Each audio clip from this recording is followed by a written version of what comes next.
영향으로 오후까지 비가 이어지겠고 중부지방은 밤까지, 호남지방과 경북 지역은 늦은 오후부터 비가 내릴 것으로 보입니다.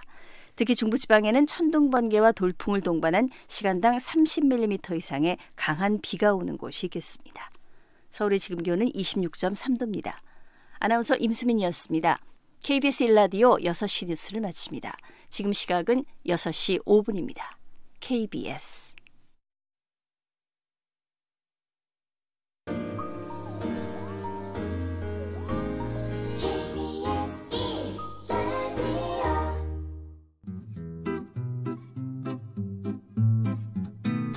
김용민 라이브 애청자 여러분 안녕하십니까? 저희가 성대모사 고수를 찾고 있습니다. 목리를 부려서라도 꼭 찾아야 합니다. 내가 성대모사 고수다 하는 분들 바로 신청하십시오. 오호, 그런데 말이야, 이거 어떻게 신청하는 거야? 본인이 꼭 도전하겠어. 네, 전국에 숨어있는 성대모사 고수들 카카오톡 플러스 친구에서 김용민 라이브 검색한 다음 그 다음 성대모사 도전이라고 쓴 다음 이름과 전화번호를 남겨주시면 됩니다. 무능하고 부패한 성대모사는 가라. 새롭고 참신한 성대모사 대환영. 추석 특집 성대모사의 숨은 고수를 찾아라. 찰스님도 도전하십니까? 아우, 실망입니다. 자, 좀 그만 좀 괴롭히십시오. DJ 펌디스 파리 지금 바로 신청 고고. 사실상 자세한 참여 방법은 김용민 라이브 홈페이지에서 확인하시기 바랍니다. 끝! 김용민 라이브 2부 문을 열었습니다. 6시 5분부터 합류하신 분들 계시죠? 들으면 들을수록 똑똑해지는 라디오, 여기는 김용민 라이브입니다. 평일 오후 5시 5분에 시작하는데요. 네, 1부는 서울, 대구, 안동, 포항, 그리고 청주, 전주, 제주에서 함께 할 수 있고 7시까지 가는 6시 5분부터 시작해서 7시까지 가는 2부는 전국 애청자분들과 함께합니다. 자, 팟캐스트에 매일 방송 파일이 올라가고 있습니다. 1부 못 들으신 분들, 또 다시 듣고 싶은 분들, 팟캐스트에서 즐겨주시기 바라겠습니다. 자, 김용민 라이브 생방송 현장 지금 영상으로도 함께하실 수 있는데요. 유튜브 KBS 1라디오 계정으로 즐겨주시면 되겠습니다. 자, 미세 뉴스봇에 계속 이어가겠습니다. 김수민, 오창석 평론가입니다. 1부 마무리하면서 6시 뉴스, 첫 번째 뉴스가 아니라 오늘은 두 번째 뉴스를 맞춰라 했는데, 자, 우리 김수민 평론가는 선거법 개정안 정개특위 의결, 오창석 평론가 청문회 증인 채택 안건조정위원회 회부. 알겠습니다. 둘 다 뭡니까? 띵동. 저기 혹시 청취자분들이 식상해 하실까봐 오늘은 땡땡을 좀 다르게 했습니다. 자, 6시 뉴스 두 번째 뉴스는 대법원 국정농단 재판 이재용 부회장 파기환송과 관련해서 삼성 측 반응, 이 내용을 다뤘습니다. 자, 그래, 오늘 승자는 없습니다만은 김수민 평론가가 퀴즈 문제 내주시죠. 네, 여러분들께 선물을 드리는 퀴즈죠. 오늘 대법원에서 박근혜 전 대통령, 최순실 씨, 그리고 이재용 삼성전자 부회장 이렇게 세 명에 대한 최종심이 있었습니다. 여기서 최순실 하면 앞에 따라붙는 네 글자가 있죠. 권력을 가진 자의 배후에서 은밀하게 실제로 권한을 행사하는 사람을 이렇게 말하고 있습니다. 조선시대에는 또 한명회가 있었고요. 박근혜 정권 때는 최순실이 있다, 이런 얘기가 있죠. 그렇다면 뭐 김용민 라이브에서는 또 누군가? 하여튼 이것은 무엇일까요? 그래요. 뭐 어려워하실 분들이 있을 것 같아서 B로 시작하겠습니다. B. 네 글자입니다. 땡땡땡. 영문이 이니셜로 할까요? BSSS. 이 정도 했는데도 못 맞히면은, 그건 참 시사에 너무 어두우시다, 이렇게 말씀드릴 수 있을 것 같습니다. 자, 정답 맞히신 분들은요, 저희가 추첨을 통해서 모바일 커피 쿠폰 드리고요. 보내주실 곳은 샵 9730, 샵 9730, 짧은 문자 50원, 긴 문자 100원입니다. 미세 뉴스봇에 이어가도록 할 텐데, 오늘 조국 후보자 가족과 둘러싼 가족을 둘러싼 의혹을 수사하는 검찰이 오거돈 부산시장 집무실을 압수수색했다는 소식. 이 소식부터 살펴주시죠. 네, 부산시청 7층의 오 시장 집무실에 서울중앙지검 특수위부가 검사와 수사관 5명을 보냈습니다. 부산의료원장 임명 관련 기록 조사를 하기 위해서인데, 예. 네, 그 장학금 문제로 또 거명이 되었었던 노환중 부산의료원장, 예, 그 임명 당시에 그런 어떤 인맥이 작용했는지 이런 부분이 최근에 또 화제를 모으고 있고, 그리고 이제 노 원장 같은 경우는 지금 출국 금지가 또 된 상태고, 그의 그 컴퓨터에 나온 문건에는 자신이 이제 대통령 주치 선임 과정에서 이력을 담당했다, 뭐 이런 얘기가 나오고 있어서 예. 네, 이런 부분들에 대해서 검찰이 수색을 한 것이고요. 네. 아직까지는 검찰이 대통령 주치 선임 과정에 별다른 범죄 혐의를 두고 있지는 않은데 예. 여러 의혹을 규명하는 차원에서 사실관계 확인에 나선 정도이다라고 또 관측이 되고 있습니다. 네, 그래요. 자, K75168433 아이디 쓰시는 분, 가족 25명을 부른다고요? 인사청문회 무슨 명절을 보냅니까? 온 가족이 다 모이도록 이렇게 부르다니. 명절에 그렇게 모이려고 해도 어려울 텐데 그냥 망신 주기 목적 아닌가요? 또 이렇게 문자를 보내셨습니다. 자, 노무현재단 유시민 이사장이 조국 후보자 의혹에 대해서 한마디 했어요. 네, 오늘 그 TBS 김어준의 뉴스공장에 출연해서 인터뷰를 남겼는데요. 조 후보자에 대한 의혹과 관련해서 검찰 압수수색에 대해서는 충정은 이해하지만 아주 부적절하고 심각한 오버였다라고 이야기를 했습니다. 네. 아무래도 윤 총장이 그런 판단을 내리게끔 밑에서 작용한 검사들의 경우 이 조국 후보자가 법무부 장관으로 오는 것이 싫다는 다른 동기가 있을 수 있다라고 하면서 네. 조 후보자 스스로 물러나게 만들어야 한다라는 판단을 했을 수 있다라고 이야기를 했습니다. 예. 지금 여러 가지 의혹이 불거졌지만 정작 조 후보자가 직접 책임져야 할 상황은 한 개도 없다라고 이야기를 하면서 예. 별건 수사에서 가족들을 입건해 포토라인에 세우고 하는 것은 스릴러에서 악당이 주인공을 제압하지 못할 때 흔히 쓰는 수법 가족을 인질로 잡는 것이다 라고 강조를 했습니다. 예. 또한 언론인들에 대한 절망감도 표현을 했는데요. 네. 조국을 꺾어야 한다는 욕망이 보도를 지배하고 있다. 집단 창작을 하고 있다라고 이야기를 했습니다. 예. 그에 따라서 조 후보자가 심각하게 도덕적 비난을 받거나 법을 위반한 행위를 볼 수 있는 게 있냐? 한 개도 없다. 그리고 청문회 과정을 통해서 한 개라도 드러난다면 자진 사퇴하리라고 본다라고 전망하기도 했습니다. 네, 알겠습니다. 조국 후보자 임명 관련 여론조사 결과가 발표된 게 있어요. 네, 여론조사 리얼미터가 TBS의 의뢰로 전국 유권자 502명을 대상으로 조사를 했습니다. 전체 응답자의 54.5%가 조 후보자 임명에 반대한다라고 답을 했고요. 예. 임명에 찬성한다는 응답은 39.2%로 집계가 됐습니다. 그러면 55대 40 뭐 이렇게 봐야 됩니까? 네, 약간 그 정도로 보면 되는데요. 네. 정당별로 보면 민주당의 지지층은 79.6%가 임명에 찬성을 했고 정의당의 지지층의 경우도 56.5%로 과반 이상이 찬성 의견이었습니다. 네. 다만 자유한국당 지지층은 93.6%가 임명에 반대를 했습니다. 네. 세대별로 보면은 40대와 광주 전라 지역에서 찬성 여론이 높았고요. 네. 20대와 50대가 반대 여론이 조금 더 우세했습니다. 아무래도 조 후보자의 딸 또래 네. 또는 학부모 세대들이 아마 반대 여론이 조금 더 높은 것으로 파악할 수가 있습니다. 알겠습니다.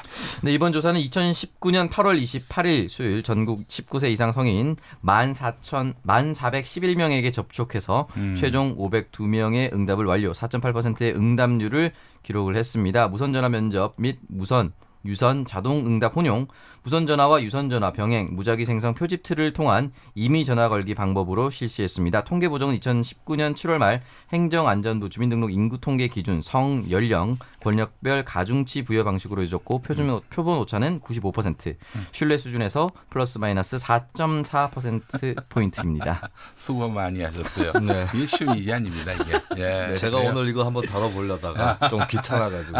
그래요? 예. 여기 읽다가 시간 다 보네요. 그러네요. 네, 판도라의 상자가 열리죠. 알겠습니다. 저희는 하라는 대로 했습니다. 예. 네. 자, 김수인 평론가 다음 소식 전해주시죠. 네, 조국 후보자에 가려져서 다른 후보자들 청문회 소식이 좀 가려지고 있어서 예, 좀 예. 준비를 해봤습니다. 네.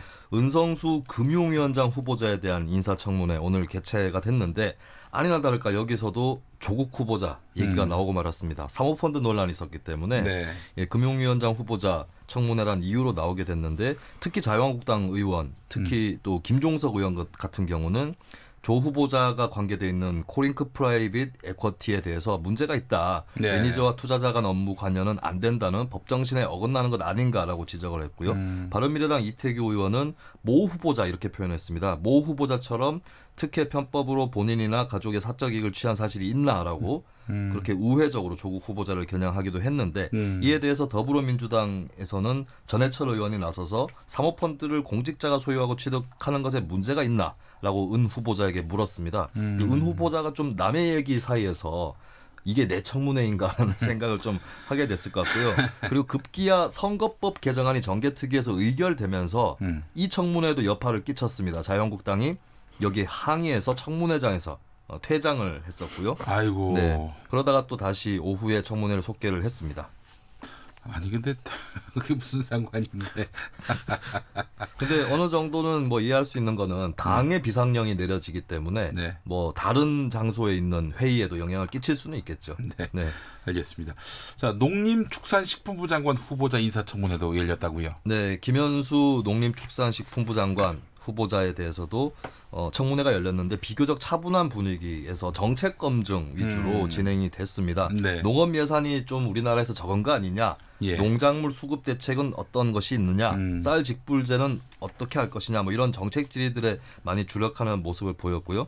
다만 김 후보자가 공무원 특별 분양으로 세종시 아파트 분양권을 얻었는데 여기에 실제로는 거주하지 않았다라는 의혹이 불거지면서 관테크를 한 것이 아니냐 이런 부분이 좀 도마에 올랐습니다. 또 과천에도 빌라가 있고 해서 집을 두 채 갖고 있는데 어디에도 거주한 적이 없지 않느냐라고 민주평화당 박주현 의원이 질의를 하기도 했고요. 네. 근데 이제 김 후보자는 투기 목적으로 산 것에 대해서는 좀 부인하면서 또 과천 빌라 문제는 가정사도 있고 해서 뭐 어떻게 저떻게 뭐 다른 곳에 살다가 급하게 과천으로 이주를 하는 그런 사정이 있었다 뭐 이런 식으로 해명을 했습니다. 예. 그리고 여기도 아니나 다를까 선거법 개정안 의결 때문에 자유한국당이 긴급 의원총회를 또 소집을 하면서 네, 청문회가 시작하자마자 50분 정도 뭐 그렇게 긴 시간이 흐른 건 아닌데 바로 정회가 되는 그런 과정을 겪기도 했습니다. 네. 아니 그 후보자 검증은 매우 중요한 문제고요.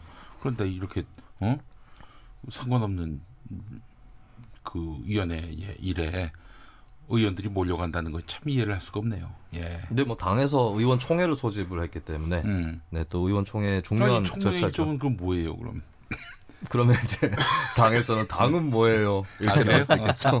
근데 이제 당에서 청문회는 뭐예요? 네. 근데 총회를 소집하는 건 당에서 할 수 있는 일인데 이걸 너무 길게 잡아서 청문회를 공전시키거나 속개를 하지 못하게 만들거나 이렇게 해서는 안 되겠죠. 네. 근데 결국에 오후 2시쯤 해서 이제 다들 청문회에서 또 속개를 하긴 했습니다. 아이고, 그 이 장관들 중에 뭐 흉허물이 있는 네. 분들은 고맙겠어요, 요즘에. 후보자들은 만약에 그런 경우라면 오늘 속으로는 고마워할 수도 있겠죠. 오늘 저 정개특위도 있고요. 또 네. 조국 후보 사건 때문에 완전히 묻혀버렸어요. 네. 뭐 청문회가 열렸는지도 몰랐어요. 사실은. 그렇습니다. 네. 많은 분들이 말이죠. 예. 자, 다음 소식 살펴보겠습니다. 오창석 평론가죠. 네, 북한 매체들이 29일 경술국치 109주년을 맞아서 한일 합병 조약의 불법성을 강조하면서 일본 정부의 과거 반성과 청산을 거듭 촉구했습니다. 굉장히 사실 굉장히 뭐 언제나 그랬듯이 센 발언을 쏟아냈는데요. 네. 노동신문 같은 경우는 과거 죄악의 대가를 반드시 받아내고야 말 것이다. 라고 이야기를 했습니다. 네. 조약의 날조는 조선의 국가 실체를 완전히 없애버리기 위한 전대미문의 가장 악랄한 국권 강탈 책동이었다라고 비판을 했고요. 예. 또한 최근에는 한 세기가 넘은 지금까지도 일본 반동들은 지난날의 만행에 대해 사죄하고 배상하기는 고사하고 재침 야망을 꿈꾸며 미쳐 날뛰고 있다. 죄악의 대가를 철저히 받아낼 것이다. 라는 이야기를 남겼습니다. 예, 그래요. 또 이런 것도 있어요. 우리 민족에게 저지른 전대미문의 특대형 반인륜 죄악으로 하여 무릎 꿇고 사죄하고 1100배로 배상해도 모자랄 일본이 철면피하게도 독도를 저들의 땅이라고 도적이 매를 드는 격으로 놀아대는 행태를 용납할 수가 없다. 네, 이렇게 이야기를 했습니다. 이 방송 얘기를 해줘야 들으시는 분들이 당황했을 것 같아요. 전파가 잘못 잡힌 게 아닌가. 이거 어디에 신고해야 되나. 예. 네, 이런 고민을 잠시나마 하지 않았을까 걱정이 됩니다. 예. 아니 그 사람들이 네. 알아듣기 좋게 이게 알아듣기 좋게. 네, 알아듣기 좋게. 이거 어디서 나온 얘기인지 한 번에 알 수 있지 않습니까? 네. 네. 옵션이 많아야 돼요. 시사평론가가 옵션이 적으면은 한계에 봉착할 수밖에 없어요. 그 김수민 씨가 괜히 저기 성대모사 하겠어요? 이 평론 실력은 좀 떨어지지만 성대모사로서 충분히 다 이런 것들이 이제 감춰질 수가 있는 것입니다. 또 배웠습니다. 네. 많이 배우고 있어요 지금. 저기 출연료를 다 반납하시기 바라겠습니다. 제가 하다가 안 되면은 KBS 라디오 드라마에라도 출연하기 위해서 성대모사 연습을 하고 있습니다. 그렇습니다. 이 세상은 무한 경쟁 시대예요. 네. 오창석 씨, 네, 인생을 좀 열정적으로 사시기 바라겠습니다. 이게 무슨? 예, 알겠습니다. 직장 내 갑질로. 뭐 갑질이야 갑질은. 2030 세대에 대한 훈계로 받아들이겠습니다. 알겠습니다. 마무리하면서 민혜연수. 네, 오늘 재판을 받은 이분 이렇게 말씀하실 것 같습니다. 말 3마리가 내 집에 있어. 이건 제 말이 아닙니다. 제 말이 아닙니다. 예, 알겠습니다. 자, 서기한수. 저는 비슷한데요. 이재용 부회장한테 말 3마리로 천냥 죄를 얻었다. 이렇게 보내고 싶습니다. 말 3마리로 천냥 빚을 얻었다. 알겠습니다. 자, 민혜한수, 서기한수까지 함께했습니다. 미세뉴스봇의 김수민, 오창석 평론가 수고하셨습니다. 고맙습니다. 라디오 정보센터 가겠습니다. 정한나 씨. 문재인 대통령은 오늘 임시 국무회의를 주재한 자리에서 일본이 근거 없이 수시로 말 바꾸며 경제보복을 합리화하려 하고 있다며 일본은 정직해야 한다고 말했습니다. 청와대는 오늘 한일 군사정보보호협정 종료 결정에 대한 미국 측의 잇단 부정적 반응으로 한미동맹의 균열을 우려하는 목소리가 나오는 데 대해 아무리 동맹 관계여도 대한민국의 이익 앞에 그 어떤 것도 우선할 수 없다는 입장을 내놨습니다. 여야는 대법원이 박근혜 전 대통령 등 국정농단 사건의 핵심 인물들의 2심 재판을 모두 다시 하라고 한 데 대해 엇갈린 평가를 내놨습니다. 민주당은 재벌개혁과 적폐청산을 바라는 국민적 열망이 반영된 판단이라고 한 반면 자유한국당은 역사는 되풀이된다는 사실을 현 정부는 기억해야 한다고 밝혔습니다. 더불어민주당이 조국 법무부 장관 후보자에 대한 검찰의 대대적인 압수수색과 관련해 대통령 인사권에 개입하는 행위로 볼 소지가 다분하다며 사흘 연속 강도 높게 비판했습니다. 자유한국당은 더불어민주당이 조국 법무장관 후보자 청문회 증인 채택과 관련해 국회 법제사법위원회의 안건조정위원회 구성을 신청한 데 대해 전대미문의 사건이 벌어졌다며 강력 반발했습니다. 지금까지 정보센터 뉴스였습니다.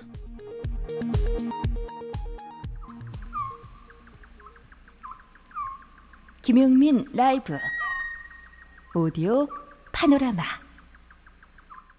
정유라는 어떤 사람이라고 알고 있었어요? 몰랐습니다. 2016년 겨울 국정농단 청문회 당시 국가 권력 순위 1위로 꼽히던 최순실. 그 최순실의 딸을 몰랐다는 이재용 삼성 부회장. 호칭 생략. 오늘 박근혜 최순실 이재용 3심 재판의 핵심은 박근혜가 최순실의 딸 정유라가 쓰게 될 말 3마리를 이재용에게 사주라고 했는지 여부, 즉 이재용으로부터 박근혜가 뇌물을 받았는지 여부. 하급심 결과는 천지 차이. 박 전 대통령과 최 씨의 1, 2심, 이 부회장의 1심은 말 3마리의 소유권이 최 씨에게 이전됐다고 보고 삼성이 지급한 말 구입 비용 등 36억 5천여만 원을 뇌물로 인정했습니다. 반면 이 부회장의 2심 재판부는 뇌물로 건네졌다고 보기 어렵다고 판단했습니다. 1심에서 승마 지원과 관련해 인정된 뇌물액 72억 9천여만 원이 2심에선 반토막 나면서 이 부회장은 집행유예로 풀려날 수 있었습니다. 2심까지 거짓말로 드러난 이재용 부회장의 청문회 발언만 모아보자면 삼성그룹이 승마협회 회장사 됐어요. 그때 최순실의 딸 정유라를 위한 중장기 로드맵을 발표를 해요. 그런데 그 정유라가 최순실의 딸인지 몰랐다는 말입니까? 문제가 되고 나서 들었습니다. 그 돈이 최순실한테 갔다는 거 그 당시에 몰랐다는 말입니까? 그렇게 세부적인 내용까지 저한테 보고를 안 했습니다. 거짓말이야. 삼성이요 186억 원을 들여서 정유라를 지원하려고 했던 건 알고 계십니까? 모르고 있습니다. 거짓말이야. 승마 관련 지원된 사실을 그러면 본인은 전혀 몰랐다고 지금 말씀하시는 거예요? 이 지원을 결정하기 이전에 어느 누구도 이재용 부회장에게 승마 관련 지원 사실을 알리지 않았습니까? 알고서 하신 일입니까? 모른 상태에서 진행된 일입니까? 똑바로 말씀하세요. 그때는 기억이 나지 않습니까? 일일이 그런 문화 지원이라든지 스포츠 지원을 저한테 다 일일이 보고를 하지 않습니다. 거짓말이야. 대통령으로부터 문화 융성과 체육 발전을 위한 자금 출연 요청을 받은 사실이 있습니까? 저희는 단 한 번도 뭐를 바란다든지 무슨 반대급부를 요구하면서 출연을 했다든지 지원을 한 적은 없습니다. 거짓말이야. 거짓말이야. 거짓말이야. 거짓말이야. 거짓말이야. 박근혜 최순실 2심 재판 결과는 삼성그룹이 삼성의 소유임을 좀 확실히 하기 위해서 최순실의 개명한 이름 최서원에게 마필 위탁관리 계약서를 작성해달라고 요구하자 최서원이 화를 내면서 이재용이 대통령을 만났을 때 말을 사준다고 했지 언제 빌려준다고 했냐. 이재용이 대통령을 만났을 때 말을 사준다고 했지 언제 빌려준다고 했냐. 이렇게 말을 했고 말의 소유권 기속 문제에 대해서 결정할 권한이 있었던 삼성전자 대외협력 담당 사장 박상진이 최순실 측근인 승마협회 전무 박원호에게 그까지 말 몇 마리 사주면 된다고 말하고 결정하신 대로 지원해 드리겠다라는 내용의 문자 메시지를 최서원에게 보낸 것은 말의 소유권을 비롯한 최서원의 요구를 모두 받아들이겠다는 의사를 표시한 것으로 볼 수밖에 없다고 판단이 됩니다. 박근혜 전 대통령을 지칭하는 피고인이 최서원과 공모해서 대기업 총수인 이재용에게 요구해서 은밀한 방법으로 최서원을 통해 승마 지원을 위한 용역 대금 명목으로 거액의 돈을 받았는데 이는 뇌물이라고 볼 수밖에 없다고 판단됩니다. 국정농단 청문회 당시 안민석 더불어민주당 의원 앞으로 이재용 부회장은 정직하지 못한 CEO로 국민들에게 세계인들에게 평가될 겁니다. 여우 피해라다가 호랑이 만나는 거예요. 그 호랑이가 얼마나 무서운지 그 호랑이 맛을 보게 될 겁니다.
오디오 파노라마 후에 들으신 노래는 더 버즈의 턴이었습니다. KBS 1라디오 김용민 라이브입니다. 자, 아까 퀴즈 문제 냈었죠. 미세 뉴스 보세 시간에 말입니다. 정답은 비선실세였습니다. 비선실세. 자, 많은 분들 정답 보내셨나요? 만나보겠습니다. 9100번 쓰시는 분. 네. 최순실이니까 수렴청정. 비선실세가 아닙니다. 박성수님, 토착실세. 자, 1010번 쓰시는 분, 국정 큰손. 네. 자, 그리고 6089번 쓰시는 분, A선도 아니고 B선 실세.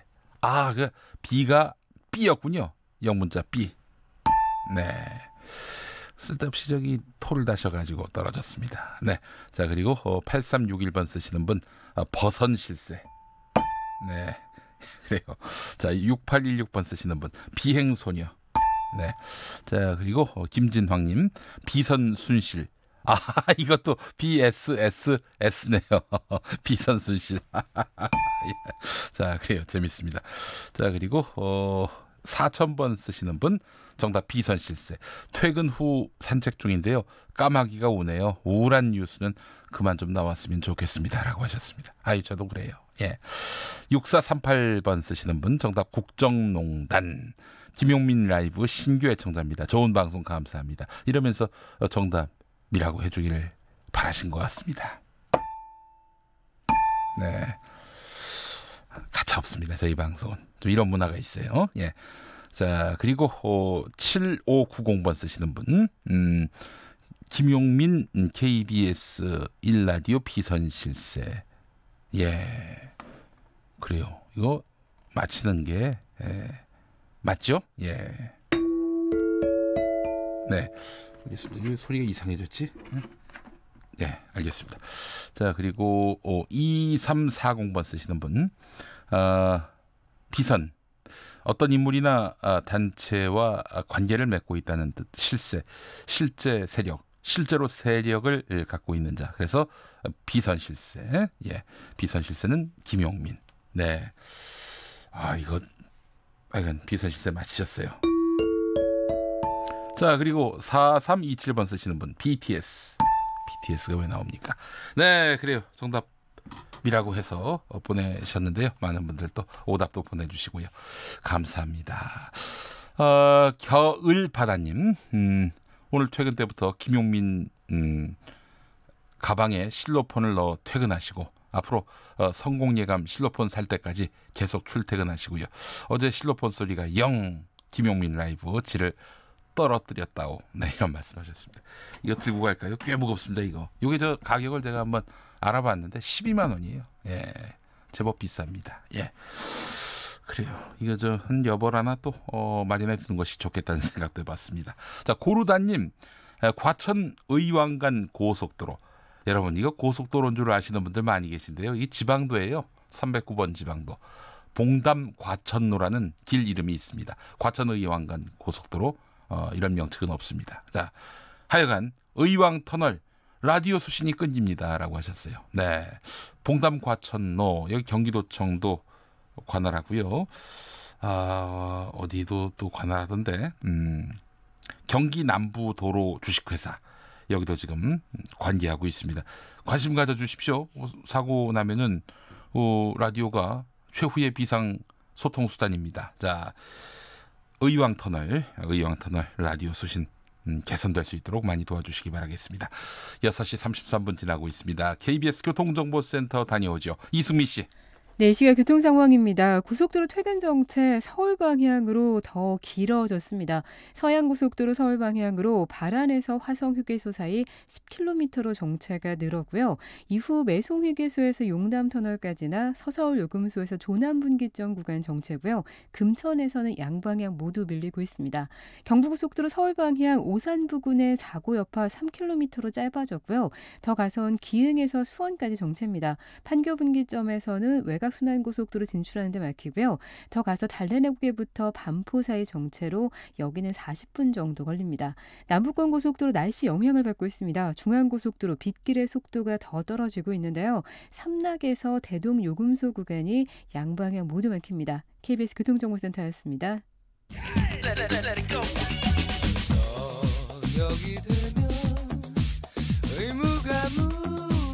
김용민 라이브를 듣고 계시죠? 처음에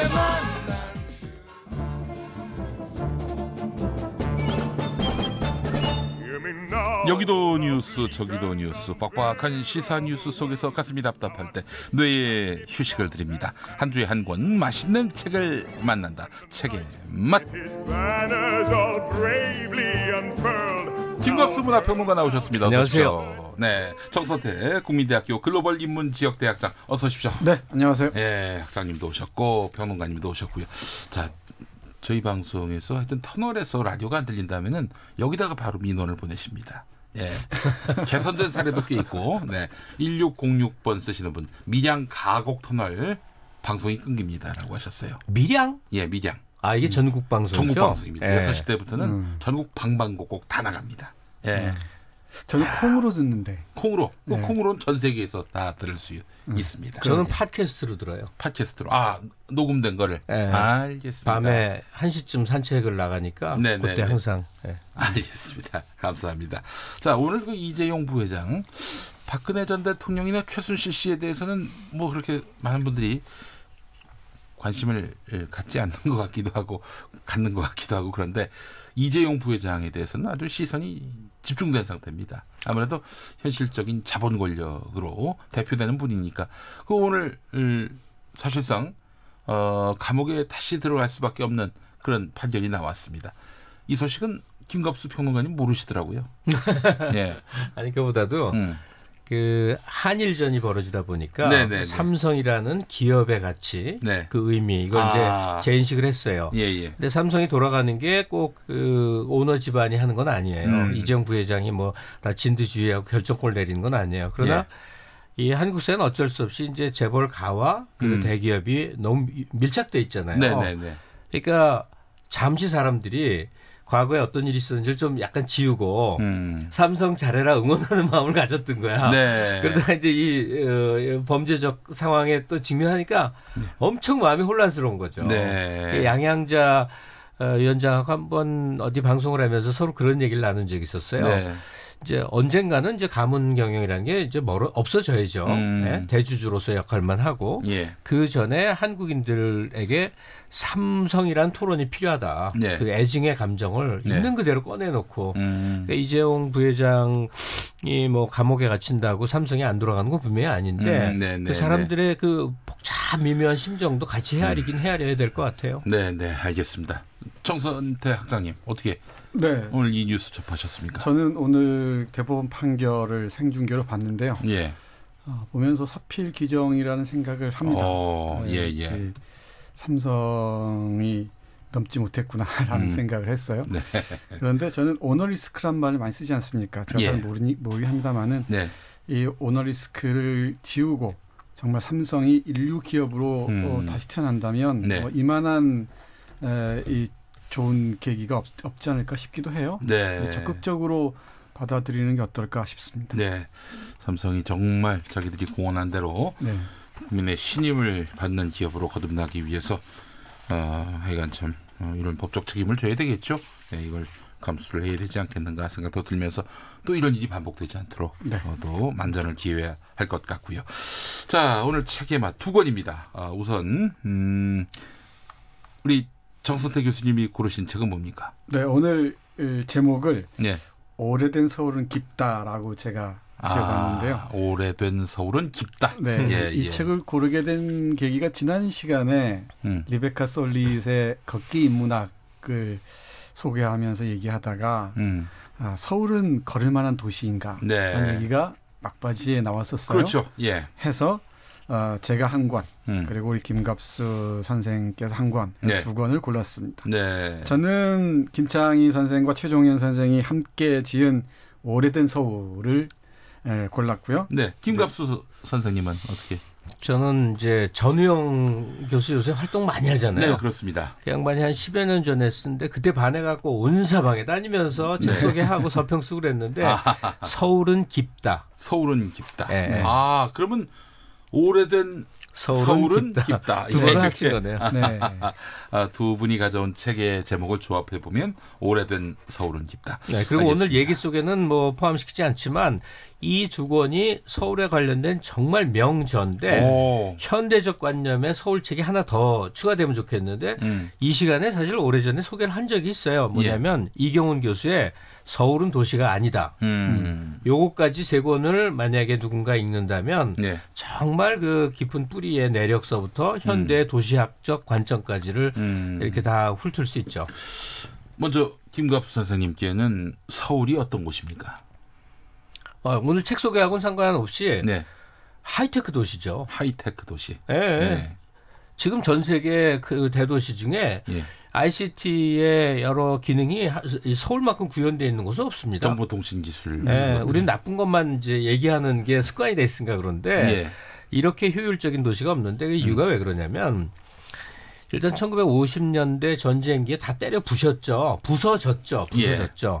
그다음에 한 60년대에서 70년대까지 엉터리로 어쨌든 막 지어 올린 거예요. 무너지고 뭐 뽀개지고 하면서 엉터리로 일단 막 지어 올렸어요.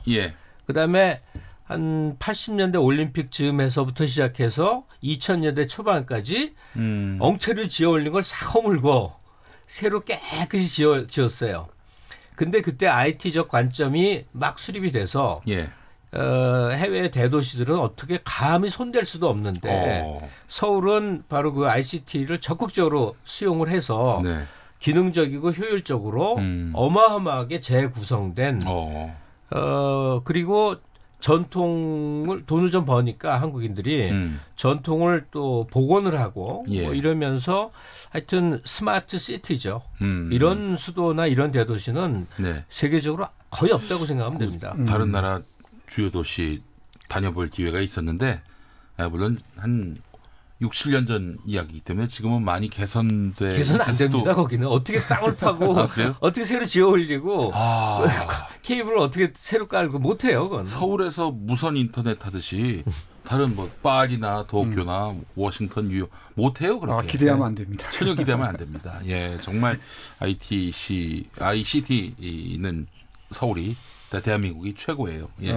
자, 서울은 깊다. 어떤 책인지도 말씀해 주시겠습니까? 그 전에 제가 우리 김갑수 선생님께 여쭤보고 싶은 게 있어요.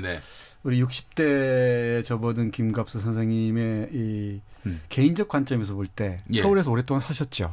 나서 자랐죠. 그러니까 평생 살았죠. 그 서울은 어떻습니까? 저는 서울에서 태어난 사람들의 서울 얘기가 참 듣고 싶을 때가 많아요. 어디서 태어나셨어요? 신당동 주소가 생각이 안 나지. 성동구 신당동. 그때는 성동구예요. 지금은 중구입니다. 중구. 그래서 그 10대 중반쯤 수유동에 가서 살다가 그다음엔 그때부터 집 나와서 광화문에서 매우 오래 살다가 지금은 마포에 살고 있죠. 그러시구나. 강남은 한 번도 안 가봤어요. 근데 확실히 서울 토백이들은 달라요. 왜 그래요? 그 서울 토백인 작가 염상섭의 소설을 읽다 보면은 그 반지 빠르다는 말이 종종 나오거든요. 얄밉구나. 네, 서울 사람들 확실히 반지 빠른 게 있어요. 뭔가 얄밉다기보다는 얄밉기도 하면서 뭔가 샤프하기도 하고 정말 도시스러운 뭔가가 있습니다. 촌놈들은 모르는 게 있습니다. 그럴 때마다 벽처럼 느껴지는데 저는 서울 출신 친구들이 없어요. 주위에 아무리 더듬어 봐도 기억을 더듬어 봐도 서울 출신 친구들이 없습니다. 아마 서울에 대한 낯섦 때문에 그런 게 아닌가 싶습니다. 지금도. 서울도 사투리가 있나요? 있죠. 지은화. 전화. 이걸 지은화라 그러죠. 그게 사투리입니까? 경기 서울 방언이 있습니다. 경기 서울 방언을 가장 잘 구사하는 작가는 이 덕초 홍명희 선생이 임꺽정에서 경기방언, 예. 양주 이런 데 있죠. 지금 생존 인물로는요 양희은 씨가 말하면 서울 사투리예요. 맞아요. 그 굉장히 많이 나와요 그 양반이. 그 억양에 서울 특유의 사투리가 있죠. 야 너는 뭐니? 뭐 이런 거요? 아니 그건 모르겠고 억양이 약간 비틀어지는 건데 하여튼 서울 억양이 있는데 저같이 이제 서울에서 나서 자란 사람을 어떻게 생각하냐고 한번 지방 출신에게 물어본 적이 있었는데 일본 놈처럼 얄미워 보이는데 그래서 그런가? 나도 굉장히 토속적인 사람인데 그런 게 있긴 있는 모양이에요. 근데 우리 어렸을 때는 서울은 만원이다. 서울 공화국 뭐 이런 식의 이제 서울 중심 자국 식민지화, 서울 총독부 막 이래갖고 모든 걸 비판하던 이제 시절이 있었어요. 근데 그 후에 이제 여러 굴절 과정이 있는데 아직도 우리는 많은 걸 개선해야 되겠지만 일단 보세요. 오늘 아침에 엄청난 폭우가 내렸죠. 지금 그로부터 한나절이 지났는데 그 비가 다 어디 갔죠? 어디 물난리가 나고 어디 그 비 때문에 고통받고 있는 곳이 얘기가 안 돼. 한강물이 범람을 하고 있나요? 그러니까 기능적으로 국제 도시로서의 현재까지의 이 수준과 완성도에 있어서는 우리가 굉장히 스스로 이제 자타가 공인해야 되는데 우리는 타타가 공인합니다. 우리는 인정 안 하고 외국에서 온 사람들은 엄청나게 감탄하고. 알겠습니다. 자, 그렇다면 이제 책으로 한번 들어가 보겠습니다. 서울에 대한 소설이 좀 길었는데 김갑수 선생께서 추천하시는 서울은 깊다. 좀 진행자 말 좀 들어주세요. 나 참. 제가 너무 많이 말. 제가 뭐하러 여기 있습니까? 많이 말해요. 그래요. 자, 서울은 깊다 좀 소개해 주세요. 그러니까 이제 이 천도 600년 뭐 이렇게 얘기하잖아요. 사실은 그게 정종 때 개성으로 다시 천도했다가 또 돌아왔다 여러 내력이 있어요. 그렇죠. 우리가 인문학적인 지식을 교양을 갖고 있다는 건 사실은 뭘 많이 하는 걸 의미해요. 일단은 가령 제가 옛날에 처음 독일 갔을 때 독일은요 거기 사람이 그래요. 집이 100년만 되면 책 한 권이 나와요. 그래. 내력을 다 기록하고 기억하는 거예요. 그래서 이제 서울을 이 한양 때부터의 연원으로 해서 촌과 서울이라는 관점에서 옛날 것들 깍정이 똥개 하여튼 언어학적 관점에서 아주 재밌는 얘기를 많이 담았는데 서울이라는 장소와 사람의 정체성을 복원시킨 책이에요. 근데 무지하게 재밌습니다. 전우영 씨가 뭐라 그러죠? 입담이 기가 막힌 사람이거든요. 그러니까 재밌죠. 글 실력도 이른바 글빨이라고 하지 않습니까? 비속어로. 되게 전우영 하면 트위터 쓰는 사람인 줄 알고 있어요. 아닙니다. 학자로서 내공이 얼마나 대단한 사람인데. 근데 그 짧은 글에도 어마어마한 그런 어떤 메시지와 철학이 담겨 있어요. 전우영 선생의 책은 서울은 깊다도 있지만 우리 안의 역사 시리즈도 있는데요. 정말 글을 맛깔나게 잘 씁니다. 그리고 깊이도 있습니다. 그리고 서울학연구소에서 오랫동안 있었기 때문에 가장 정통한 사람이기도 하죠.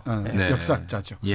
자, 정선태 교수님, 그 오래된 서울은 어떤 책입니까? 연장선상에서 볼 수 있을 것 같은데요.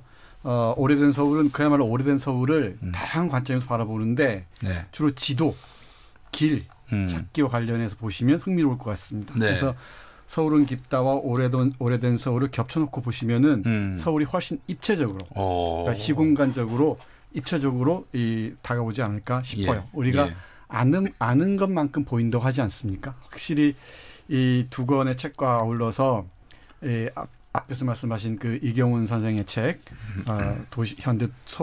현대적 관점에서 본 이 서울을 다룬 책과 함께 보시면은 서울이 훨씬 깊게 또는 훨씬 입체적으로 다가오지 않을까 싶습니다. 근데 전우영의 서울은 깊다는 대개 이제 우리가 일상에서 마주치는 것들에 서울에서 마주치는 것들의 역사적 내력을 많이 했냐면 지금 정선태 교수가 소개한 오래된 서울 있잖아요.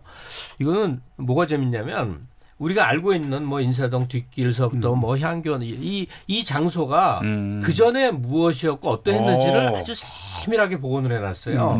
그게 되게 웃깁니다. 내가 맨날 가는 이 거리가 이랬다고? 여기 무슨 학교가 있었는데 왜 우리는 다 허물어지고 새로 다 짓고 그랬잖아요. 그러다 보니까 그 옛 내력 찾아가는 게 무척 재밌죠. 그 장소에 깃든 세월의 흔적들, 기억들. 복원해내는 솜씨가 만만치가 않고요. 네. 그걸 이 지도로 다 재현해놨는데 엄청난 공을 들였다고 해요.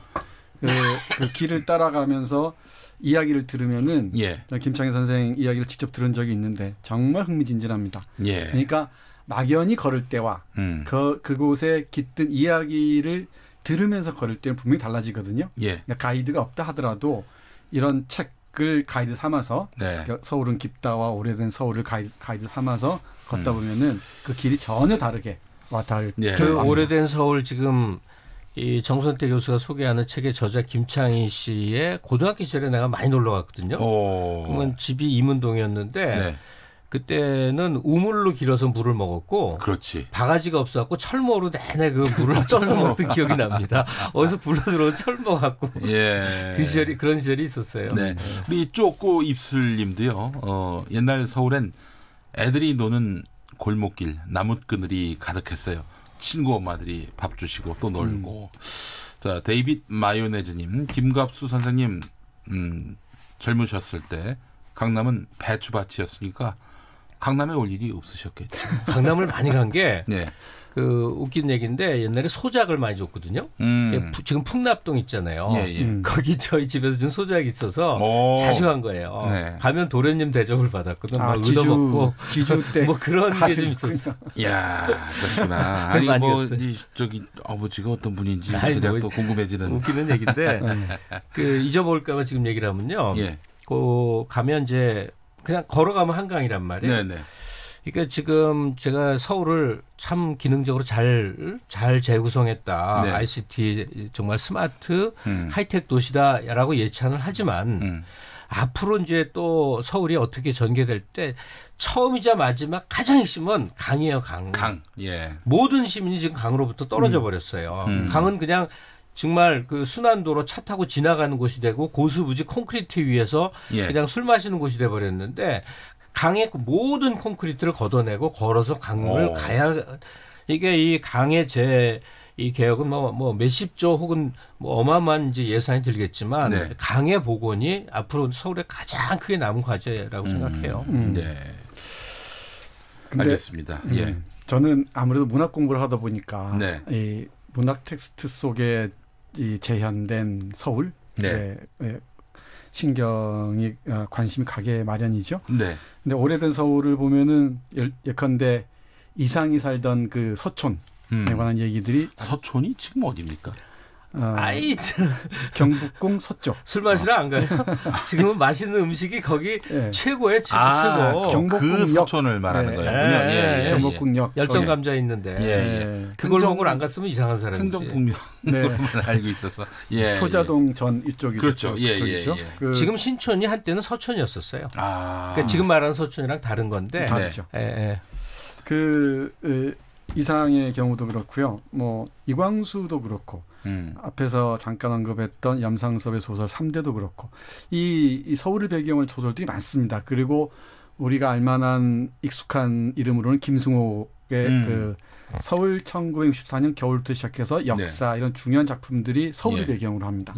그래서 이 소설을 읽으면서 소설에 나온 그 장소들을 따라 걷는 걸 한 학기에 한 번씩 하고 해요. 그리고 예컨대 이 대학원생들하고는 염상섭 점집 읽으면서 염상섭 소설에 나오는 장소들 찾아보곤 하는데 그걸 찾다 보면 정말 재밌습니다. 이 세브란스 병원도 그렇고요. 서울역도 그렇고 전혀 다르게 와닿습니다. 그러니까 이 오래된 서울을 참고하시면서 문학 작품을 읽으면서 그 작품 속에 재현된 서울을 따라 걷는 맛. 이것도 아마 대단할 겁니다. 청계천이 그때와 지금 어떻게 다른지 박태원의 소설 읽으시면서 걷는 것도 어떨까 싶네요.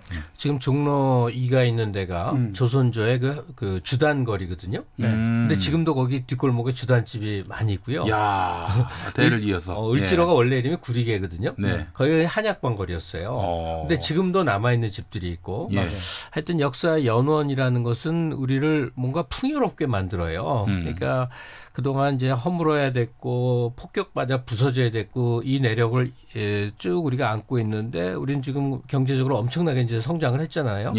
그러니까 그럼 남은 과제가 아까 이제 강의 복원이라 한강의 복원도 얘기했지만 또 하나가 제가 좀 그 어용적 발언을 좀 해야 되겠는데 예. 그 이명박 시장이 네. 꽤 그 도시의 효율화에 기여를 많이 한 사람이고요. 그다음 이은 오세훈 시장은 네. 국제 도시의 면모를 갖추고자 하는 그럴싸한 근사한 어떤 시설물에 대해서 투자를 많이 했어요. 저 박원순입니다.